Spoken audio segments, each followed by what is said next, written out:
बंधु माने आजिर एही कार्यक्रम को आपण मानकु स्वागत। आजिर एही कार्यक्रमटी कन्या राशि व्यक्ति विशेष मानक पई बहुत गुरुत्वपूर्ण अटे, बहुत ही खास अटे। कारण एही मकर संक्रांति परठारु आपणकर जीवन रे एक बड़ परिवर्तन हेबाकु जाउछि। आपणक जीवन रे अनेक सफलता आसीबाकु जाउछि। कारण ग्रह मानकर गोचर रे एपरि एक परिवर्तन हेबाकु जाउछि जहाँ आपणको सफलतार रास्ता रे नै जिबाकु जाउछि। तो बंधु माने एही मकर संक्रांति परे केउ सब सफलता मिलिबाकु जाउछि से विषय रे जानिबा पई आपण माने भिडियोटी को स्किप न करी शेष पर्यंत निश्चय देखंतु एवं भिडियोटी को लाइक करी चैनल टी को सब्सक्राइब करी दियंतु। कमेंट बॉक्स रे भक्ति एवं श्रद्धार सहित जय श्री जगन्नाथ जय मां लक्ष्मी निश्चय लिखंतु। तो बंधु माने आसंतु आरंभ करिबा आजिर एही कार्यक्रम को जहाँ आपणकर जन्म राशि तथा चंद्र राशि उपरे आधारित अटे। तो राशि चक्रर 12 गोटी राशि मध्यरु षष्ठ राशि हेउछि कन्या राशि एवं कन्या राशि राशिधिपति हेउछन्ति बुध। तो बंधु माने एही मकर संक्रांति परे परे बुध आपणकर पंचम भाव को गोचर करिवे एवं मकर संक्रांति दिन सूर्य आपणकर पंचम भाव को गोचर करिवे। तो बंधु माने एही मकर संक्रांति परे आपणकर स्वास्थ्य बहुत भल रहिबो। पूर्वरु आपणकर जहाँ भी किछि स्वास्थ्य जनित समस्या रहितिला से सब दूर होई जिवो। आपण निजको स्वास्थ्यवान अनुभव करिवे। आपणकर इम्यूनिटी सिस्टम स्ट्रांग रहिबो। तो स्वास्थ्य को नेकी मकर संक्रांति परठारु समय आपणक पई बहुत भल रहिबो। विद्यार्थी मानक पई मध्य एही मकर संक्रांति परठारु समय सर्वोत्तम रहिबो। पाठ पढ़ारे आपणकर आग्रह बढ़िबो। आपणकर माइंड शार्प हिबो। पाठ पढ़ारे आपणकर कंसंट्रेशन बढ़िबो। एही मकर संक्रांति परे जदि आपणकर किछि एग्जाम अछि, कॉम्पिटिटिव एग्जाम अछि, प्रतियोगितामूलक परीक्षा अछि, सरकारी परीक्षा अछि, तो आपण निश्चित भाबरे सेथिरे कृतकार्य हेबे। एही मकर संक्रांति परे जदि आपण आपणकर पाठ पढ़ा रिलेटेड किछि स्टेप नियंती, किछि पदक्षेप नियंती, तो निश्चित भाबरे सेथिरे आपणको शुभ फल प्राप्ति हेबो। एही मकर संक्रांति परे जदि आपण किछि एडमिशन नेउछंती किबा किछि फॉर्म फिलअप करूछंती तो आपणको पई समय बहुत भल रहिबो। आपण आपणकर शिक्षा क्षेत्र रे बहुत बड़ सफलता पाइबाको जाउछंती। कारण एही मकर संक्रांति परे आपणकर पंचम भावरे अर्थात शिक्षा भावरे बुध, शुक्र, सूर्य एवं मंगल एही चारोटी शुभ ग्रह गोचर करिवे। एहा व्यतीत आपणकर पंचम भावर अधिपति शनि मध्य आपणकर प्रेम जीवन मध्य एही मकर संक्रांति परे बहुत भल रहिबो।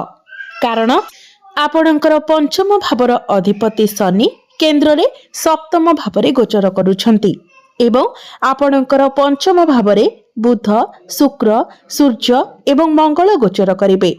जेहेतु आपणकर प्रथम भावर अधिपति बुध आपणकर पंचम भावरे गोचर करिवे तो एहा फल रे आपणक मध्यरे भल पाइबा बढ़िबो। पूर्वरु आपणक मध्यरे जहाँ भी किछि डिस्टर्बेंस थिला, जहाँ भी किछि मतभेद मनांतर थिला से सब दूर होई जिवो। आपणक मध्यरे भल पाइबा बढ़िबो, बुझामणा बढ़िबो। आपणकर प्रेम विवाहर रूप मध्य नै पारे। किंतु आपणकर पंचम भावरे जेहेतु मंगल एवं सूर्य गोचर करिवे तो आपणकर पार्टनर मध्यरे टिके एग्रेशन देखा देई पारे, क्रोध देखा देई पारे एवं शनिकर दृष्टि जेहेतु प्रथम भाव उपरे पड़िबो तो आपणक मध्यरे टिके जिद्दी स्वभाव देखा देई पारे। तो एई सब को जदि आपण एडजस्ट करि नेबे तो निश्चित भाबरे आपणकर प्रेम जीवन एही मकर संक्रांति परे बहुत भल रहिबो। वैवाहिक जीवन कथा जदि कहिबा तो आपणकर सप्तम भावटी होइथाय वैवाहिक जीवनर भाव एवं आपणकर सप्तम भावर अधिपति हेउछंती देवगुरु बृहस्पति। गुरु आपणक कुंडलीर दशम भावरे गोचर करूछंती एवं आपणकर सप्तम भावरे गोचर करूछंती शनि। तो शनि जेहेतु आपणकर सप्तम भावरे गोचर करूछंती तेणु आपणकर पार्टनर मध्यरे टिके जिद्दी स्वभाव देखा देबो। छोट छोट कथा को नेकी से नाराज होई पारंती। किंतु जेहेतु आपणकर सप्तम भावर अधिपति गुरु बहुत भल स्थिति रे अछंती, केंद्र रे गोचर करूछंती, तो से सब किछि को ठीक करि नेबे एवं आपणकर पार्टनर तांकर कैरियर को नेकी ठीक। तो एही छोट छोट कथा को जदि आपण एडजस्ट करि नेउछंती तो वैवाहिक जीवन मध्य आपणकर बहुत भल रहिबो। आपणकर भाग्य कथा जदि कहबा तो भाग्य एही मकर संक्रांति परठारु आपणकर बहुत भल रहिबो, कारण आपणकर भाग्य भावर अधिपति शुक्र पंचम भावरे गोचर करिवे एवं गुरु शुक्रंकर दृष्टि आपणकर एकादश भाव लाभ स्थान उपरे रहिबो। तो भाग्य रे आपणको लाभ प्राप्ति हेबो, अर्थात आपण भाग्य संबंधित जहाँ भी निर्णय नेबे सेथिरे आपणको सफलता मिलिबो। एही मकर संक्रांति परे आपण किछि बड़ डिसिजन नै पारंती, किछि बड़ जिनिस किणा किणी करि पारंती, नूतन भूमि जमी प्रॉपर्टी इत्यादि किणी पारंती, नूतन गृह निर्माण करि पारंती किंबा नूतन जानवाहन इत्यादि किणा किणी करि पारंती। एही मकर संक्रांति परे कोनोसी दिगरु आपणको बड़ धन लाभ होई पारे। आपण पूर्वरु जदि शेयर मार्केट ट्रेडिंग ए सब रे किछि इन्वेस्टमेंट करिथिले तो आपणको बड़ धन लाभ होई पारे, किंबा जदि एही मकर संक्रांति परे आपण किछि बड़ इन्वेस्टमेंट करूछंती तो भविष्य रे ताहा आपणको पाई लाभप्रद साब्यस्त हेबो। आपणको आपणकर पितांक ठारू साहाय्य सहयोग प्राप्ति हेबो। आपण कोनोसी धार्मिक यात्रा मध्य करि पारंती। आपणकर कैरियर कथा जदि कहबा तो आपणकर दशम भावर अधिपति बुध एही मकर संक्रांति परे आपणकर पंचम भाव को चली जेबे एवं बुधंकर दृष्टि आपणकर लाभ स्थान उपरे रहिबो। तो कैरियर रे आपणको लाभ प्राप्ति हेबो।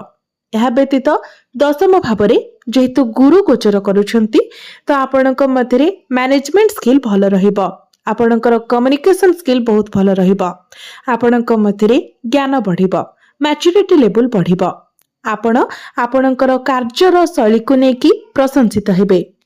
कार्य क्षेत्र रे आपणकर प्रमोशन होई पारे। जदि आपणक निकटरे चाकरी नाही तो आपणको चाकरी मिलिबार बहुत अधिक संभावना रहुछि, तेणु आपण निज तरफरु चेष्टा जारी रखंतु। एही मकर संक्रांति परे आपणकर कैरियर रे बहुत भल ग्रोथ आसीबाको जाउछि। आपणकर पदोन्नति होई पारे, आपणकर दरमारे वृद्धि होई पारे। बिजनेस मध्य एही मकर संक्रांति परे आपणकर बहुत भल रहिबो। बिजनेस रे आपण ग्रोथ देखिबाको पाइबे, आपणकर फाइनेंशियल प्रॉफिट हेबो। बिजनेस को नेकी आपण बड़ किछि चिंता करि पारंती, बिजनेस को बढ़ाइबा पाई आपण किछि स्टेप नै पारंती। तो बिजनेस मध्य एही मकर संक्रांति परे आपणकर बहुत भल रहिबो।